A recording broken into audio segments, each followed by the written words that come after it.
Now, I'm very appreciative of the kind way in which you keep on coming to my class, despite the fact that it's at this hour of the morning, and very glad to have you to be here today. Now, there are 3 sessions in this class, and they're not repetitions. They are designed to be one after the other. And you'll be better off if you can find time to come to each one of them, because we do deal with different questions as the day then goes along.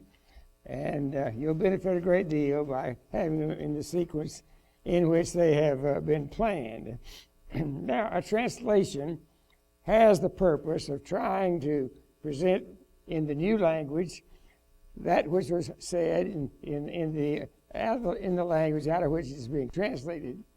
This means that we give special attention to the wording and to the grammar and the sentence structure and all that sort of thing, trying to get from one language, on the other hand, to the other.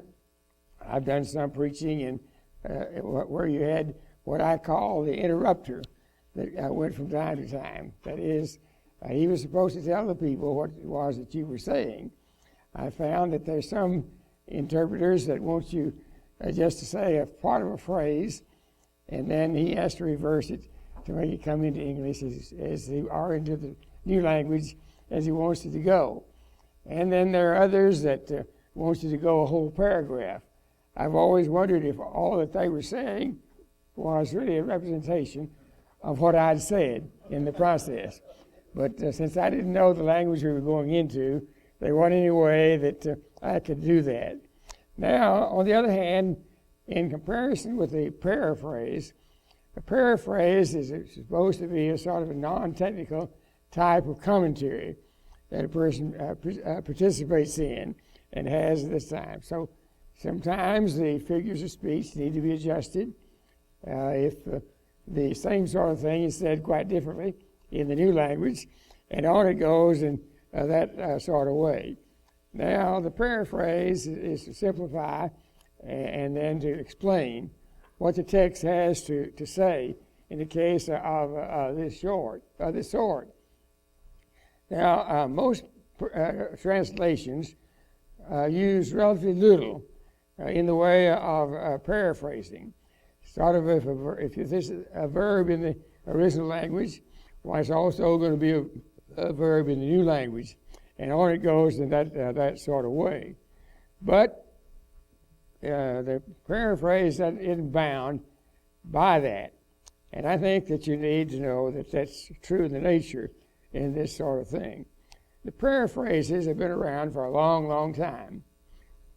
When Ezra came back from the exile, as reported in the 7th chapter of Nehemiah, they had a public reading of the scripture, and they gave the sense so that people could understand the reading.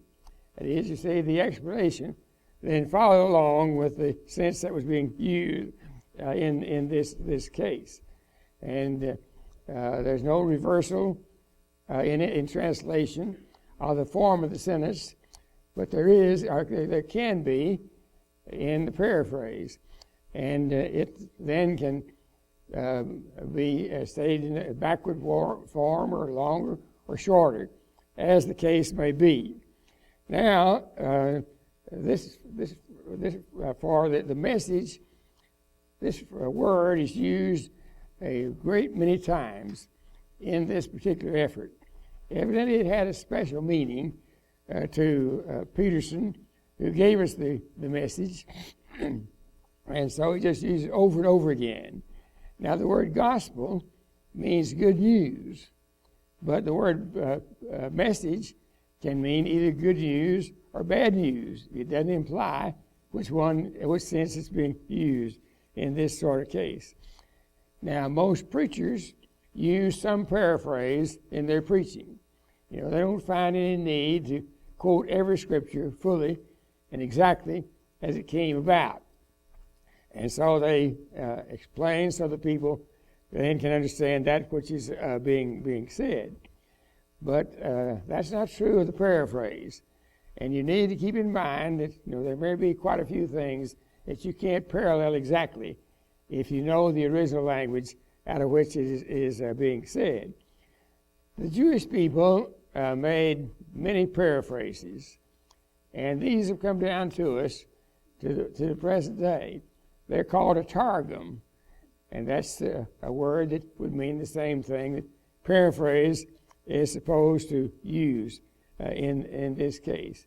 Most teachers use paraphrasing as they teach their class, hoping the people will be able to understand more than they would just the straight wording that is used in the Scripture. So this type of thing has really been around quite a long period of time. Now, the Children's Bible Story book is, in a sense, a sort of a simplified paraphrase that's being made. You know, not all the Scripture that's in the Children's Children's Bible is going to go in that way.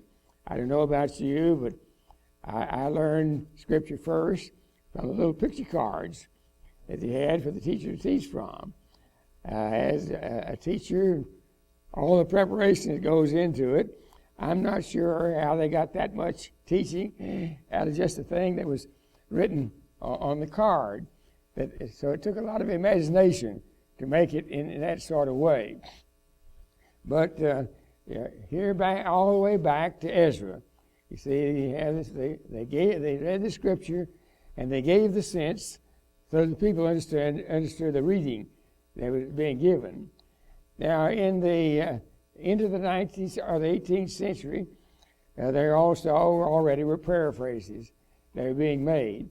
In 1653, a person by the name of Hammond, Henry Hammond, in London, issued a paraphrase in which he had the King James text printed, and along with that was the explanation, the paraphrase that went along with it. Now, if you do a little bit of arithmetic, you can see this is just 42 years after the King James Version came out, that already was being done. Move along to the beginning of the 18th century, and you will see that here again a work is called the Family Expositor sets forth. It, like the early one, had both the King James text and then the explanation that went along with it. And so a person could see right off by making a comparison how near the paraphrase was to what the text really said. Most paraphrases don't accommodate you in that sort of way.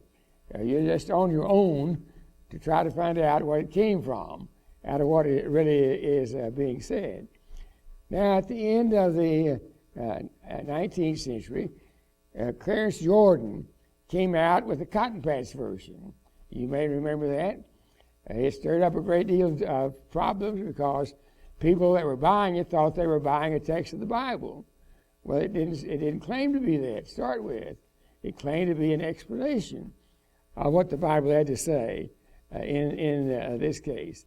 It had quite a popularity in its time.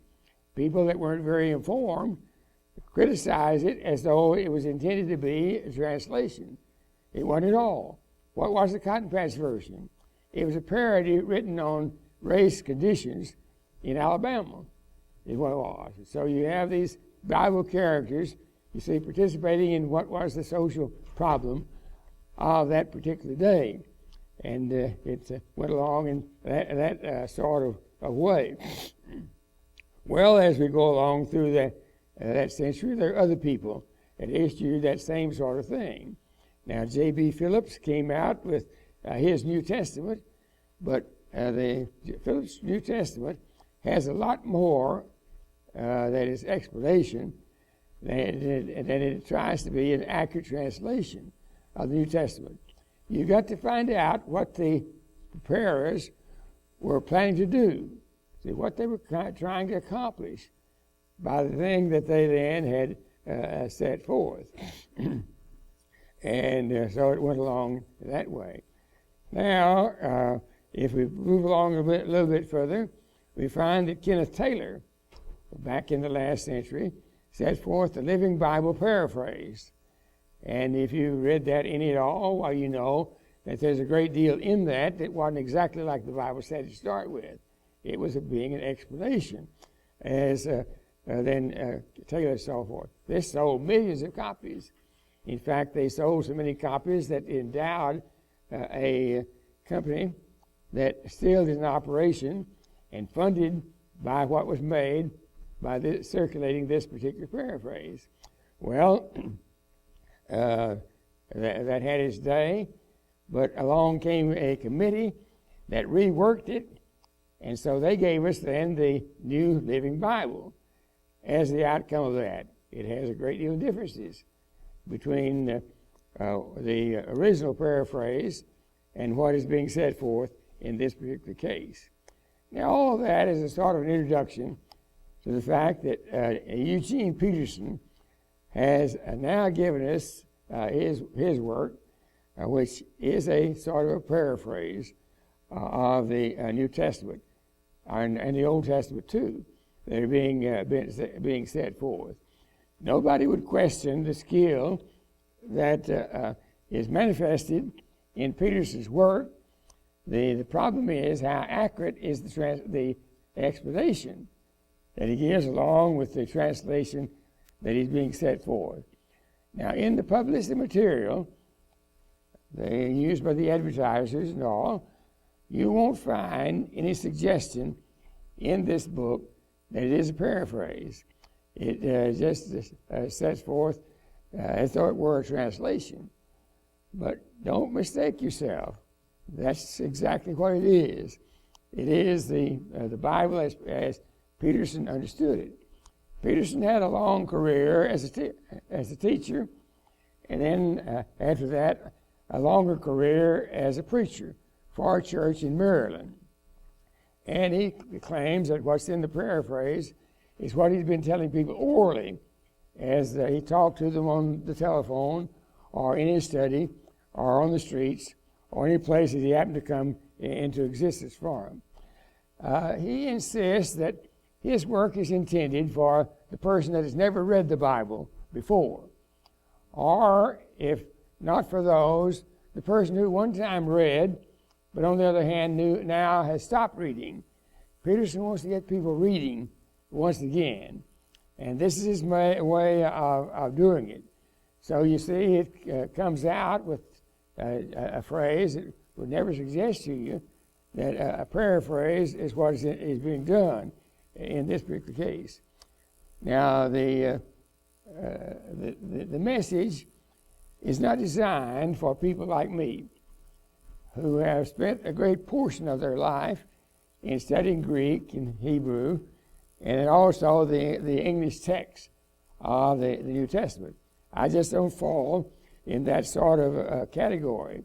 So I'm sure that you'll find this class spends a lot of time on criticism of this work for its general shortcomings, rather than perhaps that which one would rather be saying on the other side.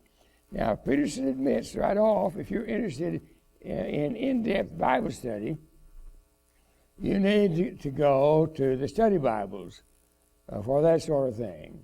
They say if you're interested in what the Greek was, or the Hebrew was, or the Aramaic was, that they started out with, it's not going to be exactly the same in this case as that which comes out in this discussion of Peterson's work.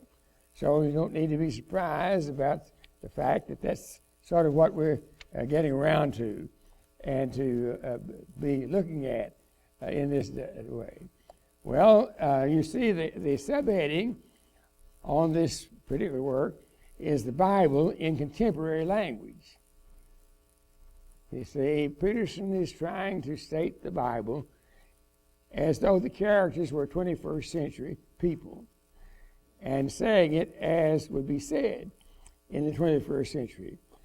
But there is a sort of a catch in this problem.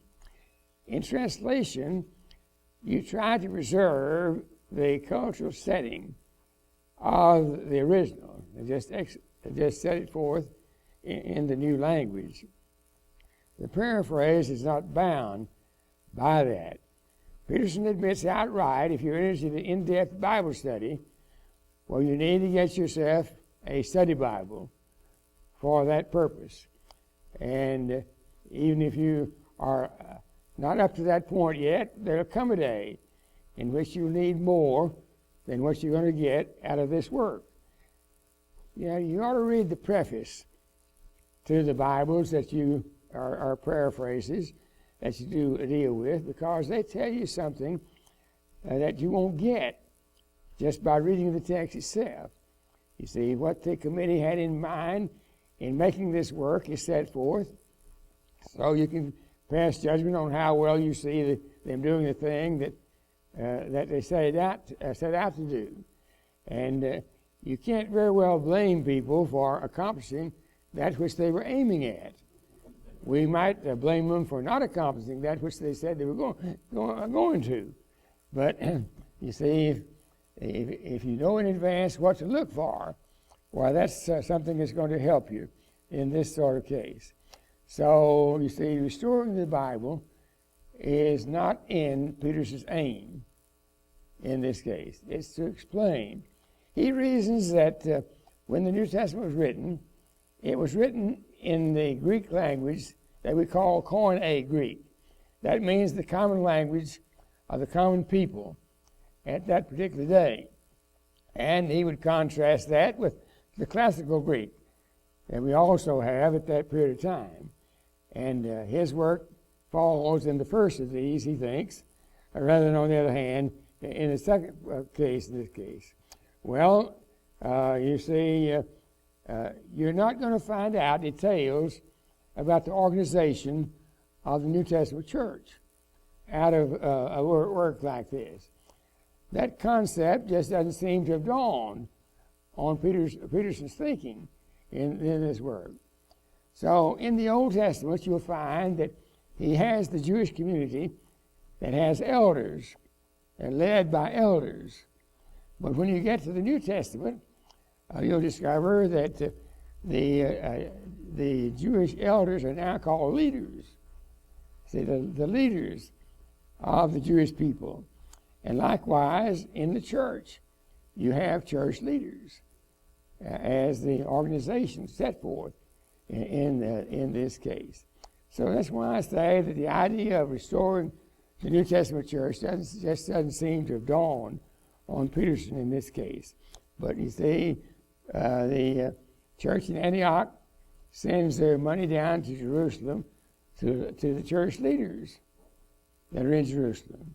When Paul and Barnabas go on their first missionary tour, why they appoint leaders in every town that they're going to, every congregation, before they go back to Jerusalem once again.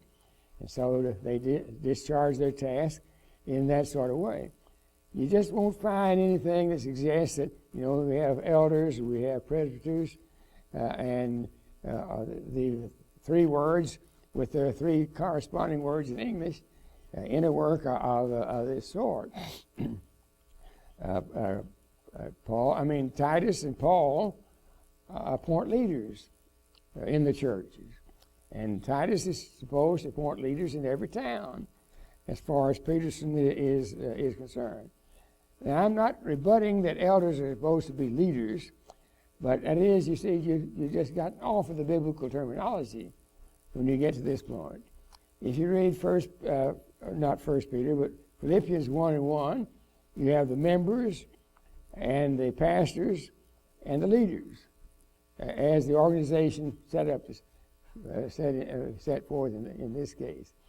If you read Titus and Timothy, first chapter of Titus, the third chapter of Timothy, well, you find that you see that here you have the qualifications of church leaders, but you wouldn't get the idea that New Testament has these three words with the corresponding three in the second language by which these people would be spoken of. So I repeat that this idea of restoring the New Testament church just doesn't seem to have dawned in the consciousness of the person that prepared this particular work that we're dealing with. When the gathering in Jerusalem takes place to discuss the question of circumcision, why, it's the apostles and the leaders that get together for that. And when they send out their recommendation letter, why, it is from the apostles and the leaders that all that is said in this case. So you see, you don't find out the details that we think one needs to know about this question in this particular work that is a setting forth of Jesus. Now you will find some interesting shifts. The resurrection of Jesus took place on Sunday in this work. Well, that's what we call it, although church people are likely to say the first day of the week. But, we know what one is talking about when you talk about Sunday. You find meetings of the church on this day already in the early 2nd century literature. And so it goes a way back when we have this type of organization set forth not only in the New Testament, but also in the sources that are round about.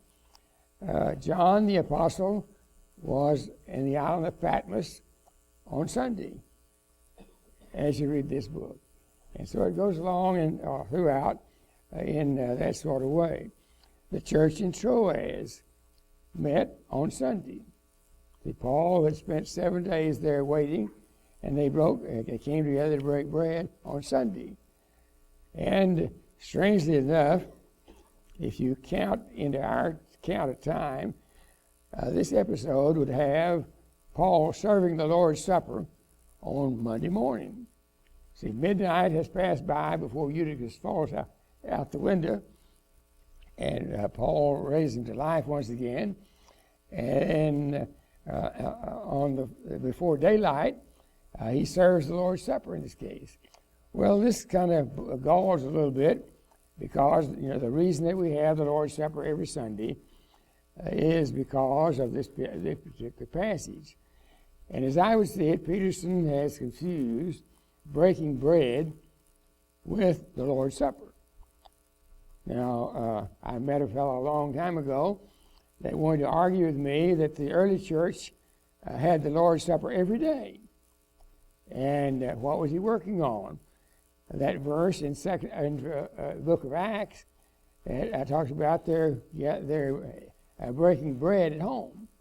He understood that to be observing the Lord's Supper, and he wanted to have it every day, and left the problem of how to explain moving from every day down to once a week or once a quarter or once a year, which would be the present practice on this particular problem. But it is strange that he come out with a calculation. Now, I did want to make another point. When Paul had the 250 people on the boat going on the voyage to Rome, Paul broke bread and persuaded these other people to eat. Now, are you supposed to understand that Paul served the Lord's Supper to 250 pagans because they were on the ship in this case? No. You've got to decide what you're going to hang just on this practice. Now, mind you, all bread was broken in the New Testament period. They didn't have any ready sliced bread back at that time. So you see, every meal was a breaking of bread. It is the general setting that causes us to think that Acts chapter 20 is dealing with the Lord's, waiting for Sunday to come for the Lord's Supper to be taking place. Well, I think I've already said that Jesus was resurrected on Sunday as far as this particular work is concerned. But Peterson used the Master's Supper as his term for what's taking place in the 20th chapter of the book of Acts. For Peterson, a parable is a story. Well, now that's not too bad, except for the fact that the word parabole in Greek means a certain kind of a story. It's not just any story that might be set forth. I was invited once to breakfast in an Arab home, and so a young lady of the family brought yogurt in to set on the coffee table, and she brought Peter bread. There was no fork, there was no spoon, no knife, or anything of that sort. You just broke off your piece of bread, dipped it in the yogurt, and that was breakfast. That was the regular way that they served breakfast. But you see, this was somewhat the practice of the New Testament. All bread had to be broken. See, Jesus broke the loaves and the fishes before he served them out to the 4,000 or the 5,000 that he fed. So you've got to get more into that phrase that Peterson seems to have been put into it in this case. When the Philistine leaders are objecting to David being brought along with a Philistine leader to participate in the battle against Saul on Mount Gilboa, why these leaders say, we won't have this fellow with us. It need the one that has said, where the ladies have said that, Paul has killed his thousands, or Saul killed his thousands, and Paul his tens of thousands. And they say he'll stab us in the back if we let him go into the battle. As when the battle gets hard, he'll change sides and be on the other side. Well, where did that come from? It came out of Peter's head. You see, there's nothing like that. There's no reason given, no explanation for why they're rejecting this bodyguard that the Philistine captain had brought along with him on this particular battle in this case. Now, to Peterson, the word friends seems to have a particular meaning. And he used it so often, my dear friends, that one wonders if he hadn't been listening to Franklin D. Roosevelt's fireside chats as time went on. Peterson, Roosevelt was able to do this in a way that every radio listener found himself addressed in what was being said in that case. But this is the way this dealt with in this book. Now let's take a word like Hades. Back in 1901, translators in English began to transliterate this Greek word and came up with the translated word Hades. What had people done before that period of time? They had translated this word as hell. And you had Gehenna, which was hell, and you had Hades, which also was hell. Well, the work that was done by 1901 is reflected in all translations that I know of since that period of time. Seems to be the pattern that is being followed. So you have about 7 occurrences in the New Testament of the word Hades, distinguish it from Gehenna, and Taylor makes no difference at all between these two words.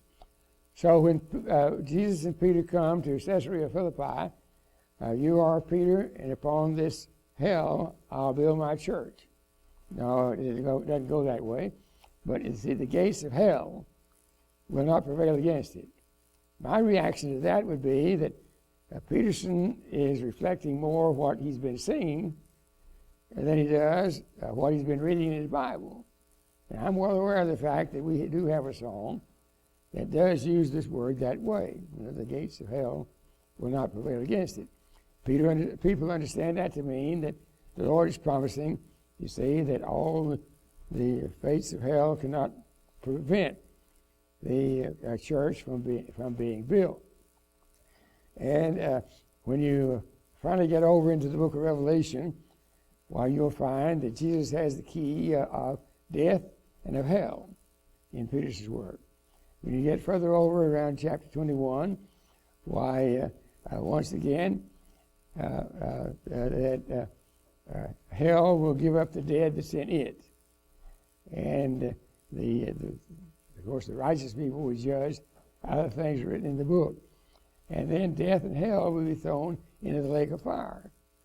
Well, according to my understanding, the lake of fire is hell. So you have hell thrown into hell in the paraphrase in this sort of way.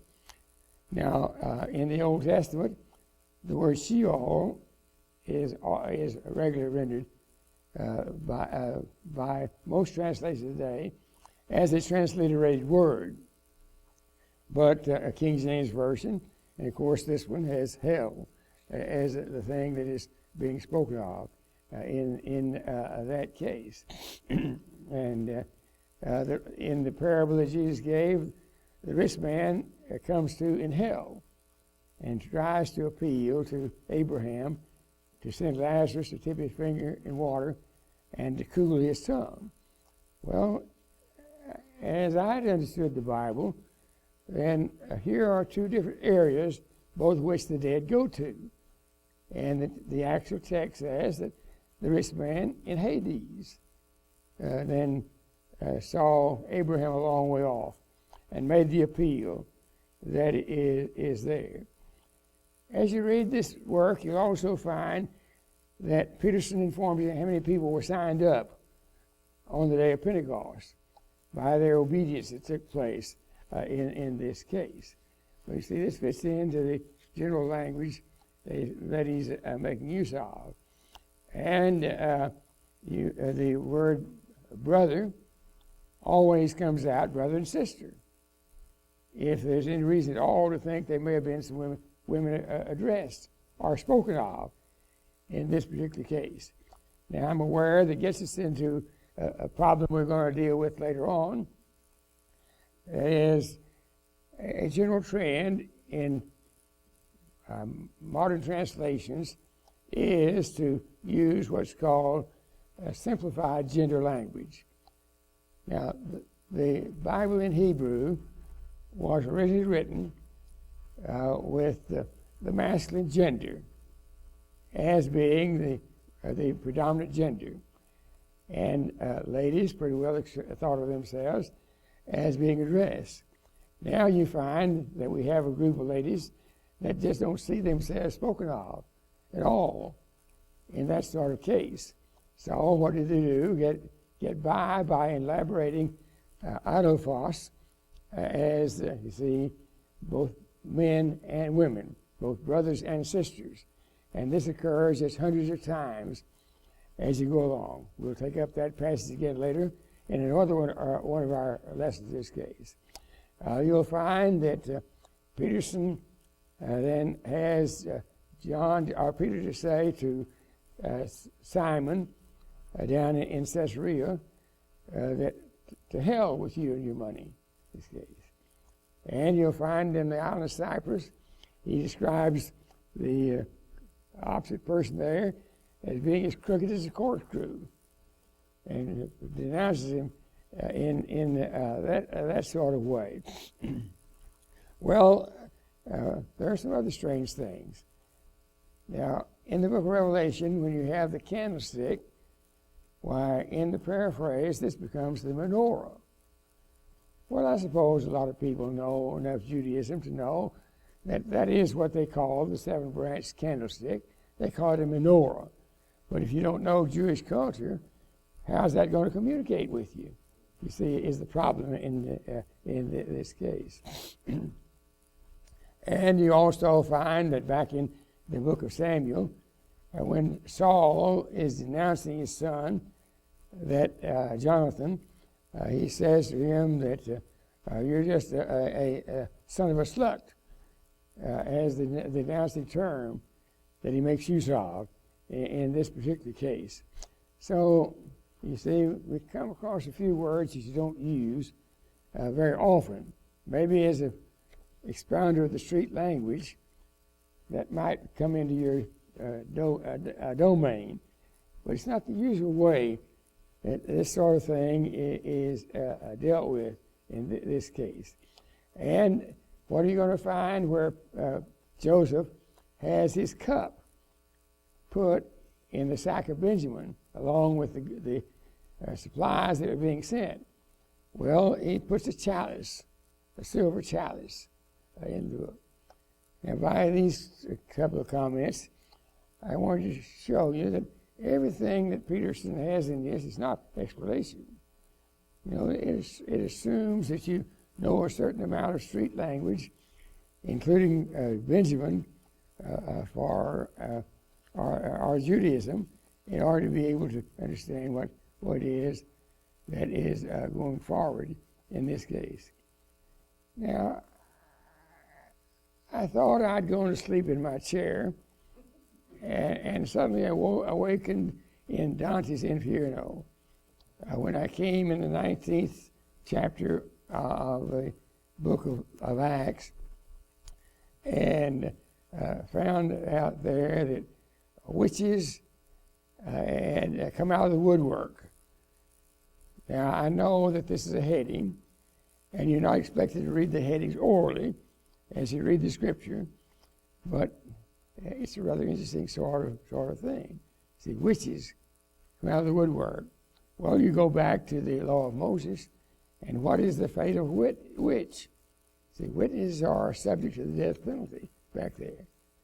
But as I read further along, I still wondered whether I was asleep or not when I read in the text, witches and warlocks came out of the woodwork.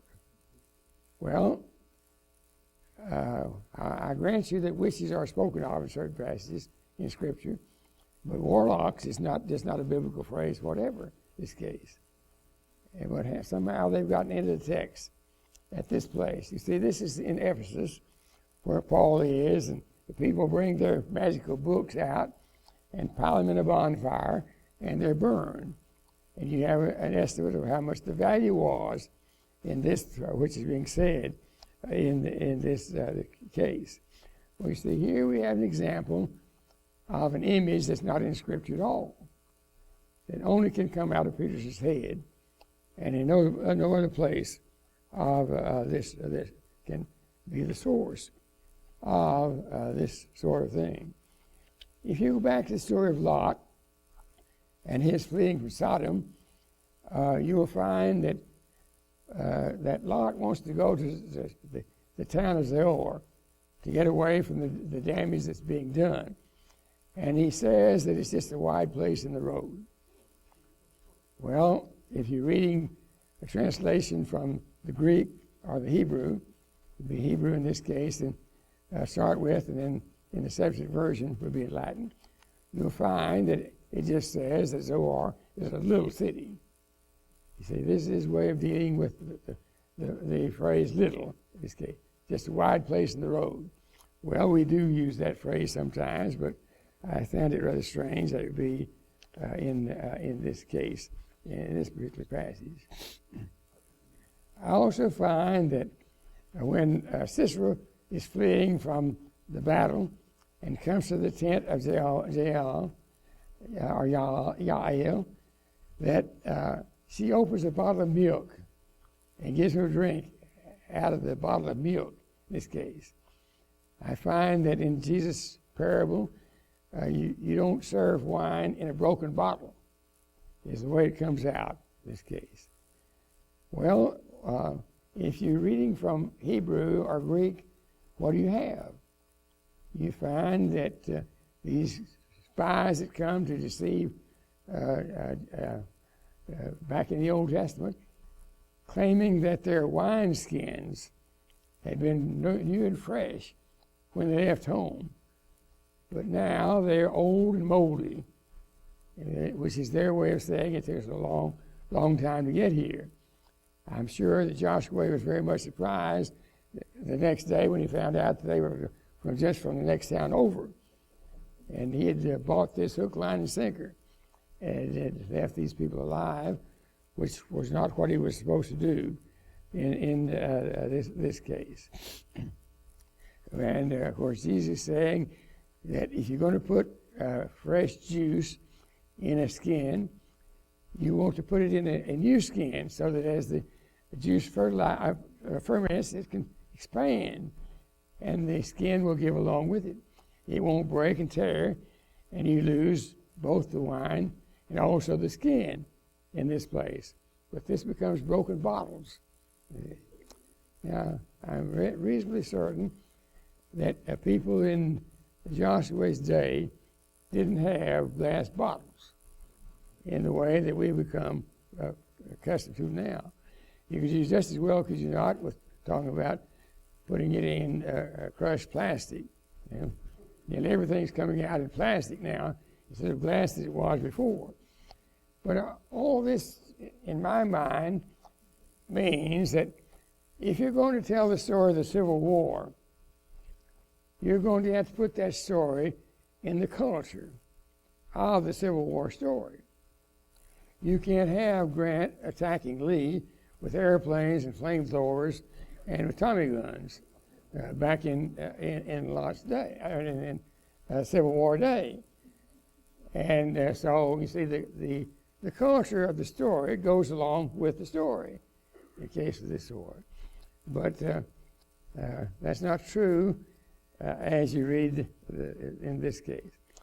Now, I already had gotten my fill before I got over to the book of Ruth.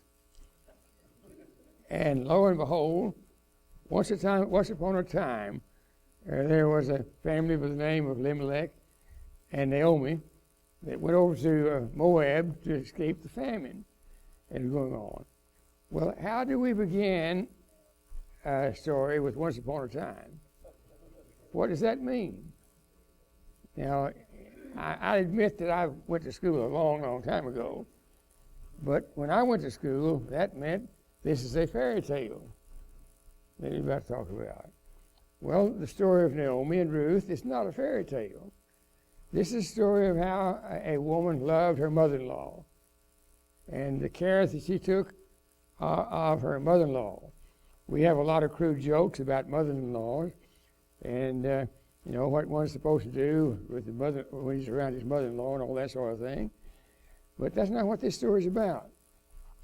And you see, not only is this story of the family of Elimelech and of Naomi, but also is the story of how the royal house of David came to be set up. This is the ancestry of the kingship that is being set forth in that case.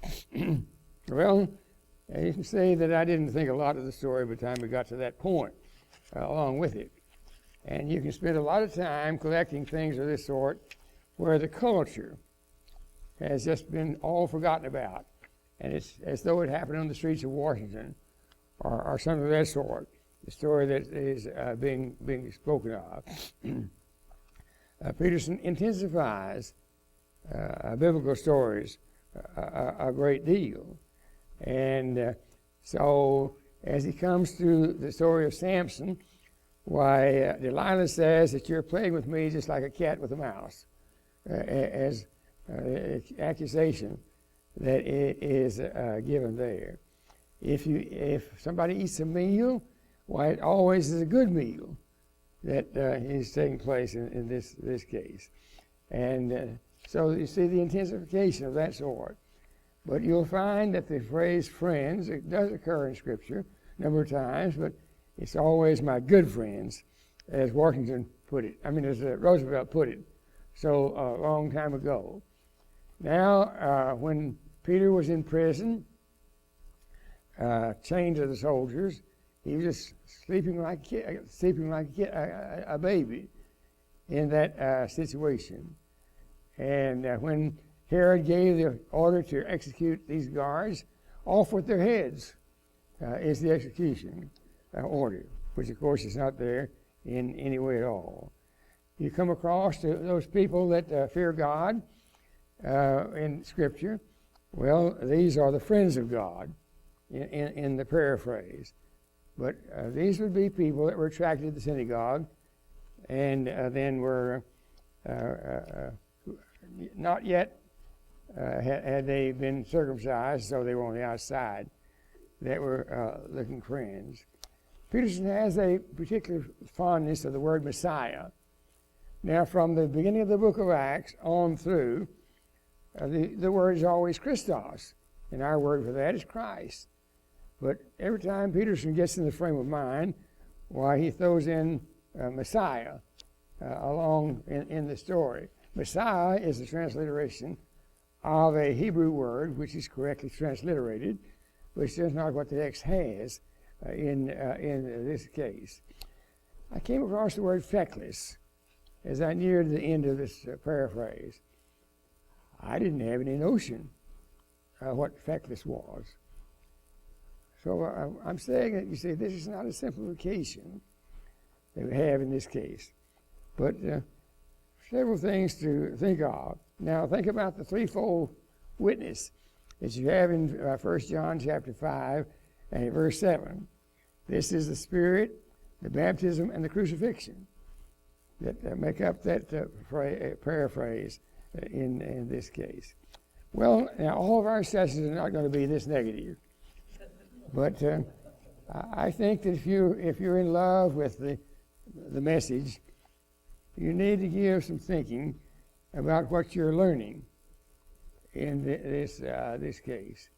You see, it may have some statement for ordinary reader, but it's really a very sophisticated type of presentation that is being made, and you'll want to think about it a second time.